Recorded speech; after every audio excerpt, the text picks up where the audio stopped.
নমস্কার বন্ধুরা, KG Bangla tips YouTube চ্যানেলে সকলকে স্বাগত।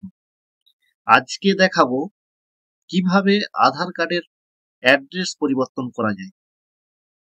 খুব সহজেই মোবাইলের মাধ্যমে আপনার নিজের স্মার্টফোন থেকে নিজেই করে নিতে পারবেন।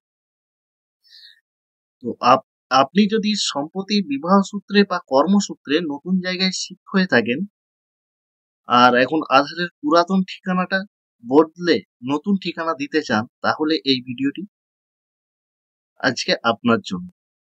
তো বাড়িতে বসেই কিভাবে নিজের মোবাইল থেকে অ্যাড্রেস পরিবর্তন করবেন, কি কি ডকুমেন্টস লাগবে, কতদিনের মধ্যে আপডেট হবে, সবকিছুই স্টেপ বাই স্টেপ আজকে দেখাবো এবং আলোচনা করব।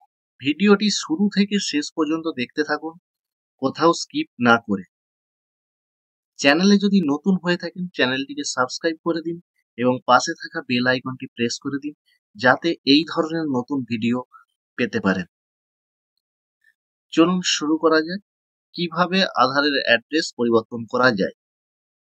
তো এর জন্য আমাদেরকে প্রথমে যে কোনো একটা ব্রাউজার ওপেন করে নিতে হবে। তো আপনি স্মার্টফোনেও করতে পারেন, স্মার্টফোনে ক্রোম ব্রাউজারে করতে পারেন বা কম্পিউটার থেকেও করে নিতে পারেন। এখানে লিখতে হবে uidai.gov.in, লিখে সার্চ করে দিন। প্রথম এই ইন্টারফেসটা আসবে। এইটা আসলে আপনি চলে যান ইংলিশ ল্যাঙ্গুয়েজ, এইখানে ক্লিক করুন। এখানে ঢুকবেন সরাসরি, এইখান থেকে চলে যাবেন গেট আধার। এই গেট আধারে এখানে গিয়ে আপনি সরাসরি ডাউনলোড আধারে চলে যাবেন। এইখান থেকেও করা যায়। এইখান থেকে ড্যাশবোর্ডে চলে গেলে এখানে লগ ইন করে নিতে হবে। লগ ইন, তো আপনার আধারটিকে এখানে লগ ইন করে নেবেন। তো আমি এখান থেকে আধারটি লগ ইন করে নিচ্ছি। আধার নাম্বার দিয়ে দিলাম, ক্যাপচা দিয়ে দিচ্ছি, দিয়ে log in with OTP. OTP আসলে ওটিপিটি বসিয়ে লগ ইনে ক্লিক করে দিচ্ছি। লগ ইন হয়ে গেছে। এরপর আমরা চলে যাব, এইখানে দেখুন অ্যাড্রেস আপডেট। এই অ্যাড্রেস আপডেটে চলে যাব। তা আপডেট আধার অনলাইন একটা অপশন আছে, আর একটা head of family based Aadhaar update. একটা head of family based Aadhaar update কি একটা হয়। তো আজকে আমি দেখাবো আপডেট আধার অনলাইন। তো এইখান থেকে কিভাবে হয়। তো এইখানে আগে name, date of birth, gender এগুলো কারেকশন হতো। এখন এটা বন্ধ করে দিয়েছে, দিয়ে শুধুমাত্র অ্যাড্রেসটাই সেলফে নিজেরাই চেঞ্জ করা যায় নিজেদের। বাকিগুলো এখন আধার এনরোলমেন্ট সেন্টারে যেতে হয়। চলুন এখন আমরা দেখে নেবো অ্যাড্রেস চেঞ্জ করতে গেলে কি কি ডকুমেন্টস প্রয়োজন হয়।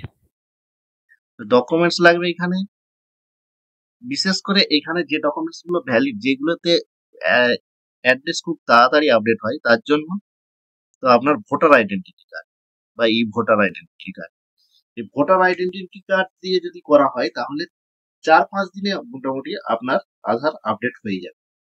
তো চেষ্টা করবেন ভোটার কার্ডটা দিয়ে আপডেট করে নিলে আপনার খুব কম সময়ের মধ্যে এটা হয়ে যাবে। তো ওয়াটার বিল আছে, valid registration certificate of residential permit issue বা ইয়ার, এই ডকুমেন্টস গুলো আছে। তো ভ্যালিড লং টার্ম ভিসা আছে, তারপরে টেলিফোন বিল আছে, পঞ্চায়েত হেড বা প্রেসিডেন্ট মুখ, এইসব পঞ্চায়েতের প্রধান দিয়েও হয়। সেটার জন্য একটা ফর্ম আছে, সেই ফর্মটা ফিল আপ করা হয়, কিন্তু এখন এই ফর্মটাতে রিজেক্ট করে দিচ্ছে। তাই বলবো ভোটার কার্ড দিয়ে সব থেকে ভালো হবে, ভোটার কার্ড দিয়ে তাড়াতাড়ি হয়ে যায়। রেশন কার্ড আছে, তো রেশন কার্ডেও মাঝে মাঝে রিজেক্ট করে দেয়। প্রপার্টি ট্যাক্স রিসিপ্ট আছে,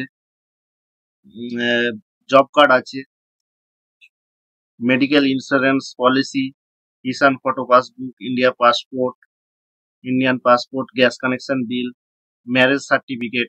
বিবাহ ক্ষেত্রে সব থেকে ভালো ম্যারেজ সার্টিফিকেট দিয়ে করে দেবে। ম্যারেজ সার্টিফিকেট হলে এটা তাড়াতাড়ি হয়ে যাবে। তো এসসি এসটি ওবিসি সার্টিফিকেট। হ্যাঁ, যেহেতু আপনারা বিবাহ সূত্রে বেশি অ্যাড্রেস চেঞ্জ হয়, সেহেতু ম্যারেজ সার্টিফিকেটটা ও তার যদি ম্যারেজ সার্টিফিকেট দিয়ে ভোটার কার্ডটা আগে করে নেওয়া হয় তাহলে ভোটার কার্ড দিয়ে খুবই ভালোভাবে তাড়াতাড়ি হয়ে যায়। তো বিবাহ সূত্রে বা কোথাও বসবাস স্থানান্তরের ক্ষেত্রে তো ভোটার কার্ড আর ম্যারেজ সার্টিফিকেট এই দুটোই সব থেকে ভালো এইখানে কাজ। চলুন এরপর আমরা দেখে নেবো কিভাবে এটা আবেদন করা যায়। তো প্রসিড টু আপডেট আধার এখানে চলে যাব। এরপর আমরা এই পেজটায় দেখতে পাবো কারেন্ট অ্যাড্রেসটা। তো আমরা নিচে আপডেট হবে যে অ্যাড্রেসটা সেই অ্যাড্রেসটা এখানে ফিল আপ করবো। তো আগে এখানে কেয়ার অফ দেওয়া যেত, এখন কেয়ার অফের কোনো জায়গা আমরা দেখতে পাচ্ছি না। তো কেয়ার অফটা এখন তুলে দিয়েছে বেশ কিছুদিন হলো, তো এর জন্য সমস্যায় পড়তে হচ্ছে। তো প্রথম আমরা পিন কোডটা বসিয়ে নেব। তো পিন কোডটা বসিয়ে দিলে দেখতে পাবে ওয়েস্ট বেঙ্গল চলে এসেছে অটোমেটিক। তো নিচে বাংলা স্পেলিংটা দেখুন একটু ভুল আছে, তো এটা বাংলা স্পেলিংটা কেটে দেবো। কেটে আপনারা এখানে বাংলাটা টাইপ করে দিতে হবে। তো বাংলা এখানে তো টাইপ করা যাবে না, তার জন্য ইন্ডিয়া বেঙ্গলি টাইপিং বলে একটা সার্চ করে নেবেন। তো ইন্ডিয়া বেঙ্গলি টাইপিং সার্চ করে নিয়ে এই ওয়েবসাইটটা খুলবেন। খুলে এখানে পশ্চিমবঙ্গ, তো এখানে পশ্চিমবঙ্গ লিখে দেবেন। ইংলিশে লিখলে ওটা বাংলায় টাইপ হয়ে যাবে। এখান থেকে কপি করে নেবো আমরা। কপি করে আবার ওখানে গিয়ে ওখানে পেস্ট করে দেবো। তো এরপর ডিস্ট্রিক্ট যেটা সেটা বসে যাবে। এরপর ভিলেজ, আপনার ভিলেজ যেটা আছে ভোটার কার্ড দেখে সবটাই করবেন, বা যে ডকুমেন্টসটা দেবেন সেই ডকুমেন্টস দেখে করবেন। আমি এখানে ভোটার দেবো, ভোটার দেখে করে নিলাম। নিয়ে সবই ফিল আপ হয়ে গেল। এরপর আপনি দেখে নেবেন যে এরিয়া বা ল্যান্ডমার্ক যদি দিতে চান এখানে দিয়ে দেবেন। তো আমার ভোটার কার্ডে এরিয়া আছে, তো আমি এরিয়াটা এখানে দিয়ে দেবো। এরিয়াটা টাইপ করে দিলাম।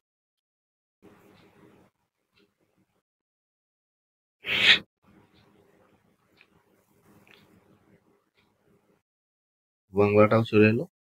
যদি বাংলাগুলো ভুল হয় বা প্রবলেম হয় তাহলে সেক্ষেত্রে তো এইখানেও আপনি কোনো জায়গা থেকে বাংলাটা লিখে হোয়াটসঅ্যাপে হোক বা যে কোনো জায়গা থেকে বাংলাটা লিখে সেখান থেকে কপি করে এখানে পেস্ট করে দিতে পারেন, তাতে কোনো অসুবিধা হবে না। এইখানে এবারে ডকুমেন্টস আপলোডে আমরা চলে যাব। তো এখানে ক্লিক করে দেবো চেক বক্সে, এখান থেকে ওকে করে দেবো। দিয়ে এখানে সিলেক্ট ভ্যালিড ডকুমেন্টস, এখানে ভোটার কার্ড দিচ্ছি যেহেতু ভোটার আইডেন্টি কার্ড সিলেক্ট করে নেবো।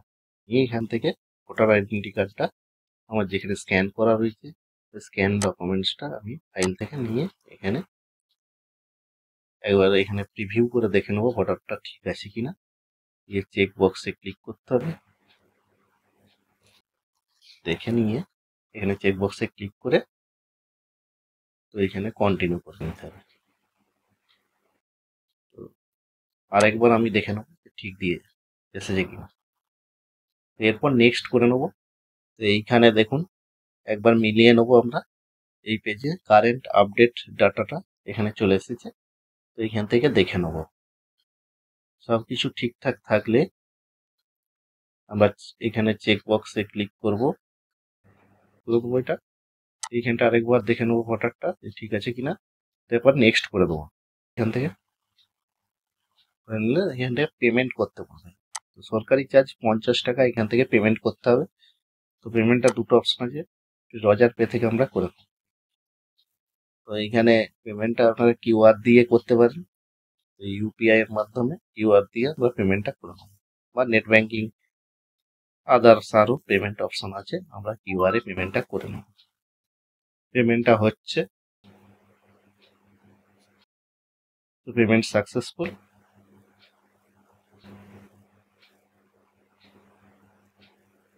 হয়ে গেল। এরপর নিচের দিকে দেখবেন এইখানে ভ্যালিডেশন স্টেজ দেখাচ্ছে, এখানে অ্যারোটাই ক্লিক করলে ডাউনলোড অ্যাকনলেজমেন্টটা ডাউনলোড করে নেবেন।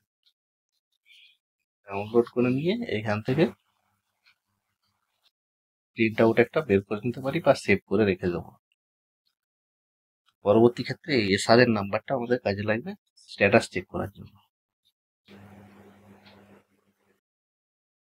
তো এইভাবেই খুব সহজেই আমরা আবেদন করে নিতে পারবো এবং এই আবেদনের পর 4-5 দিন বাদে আমরা স্ট্যাটাস চেক করে দেখে নেব যে আবেদনের স্থিতিটা দেখে নেব যে কি অবস্থায় আছে।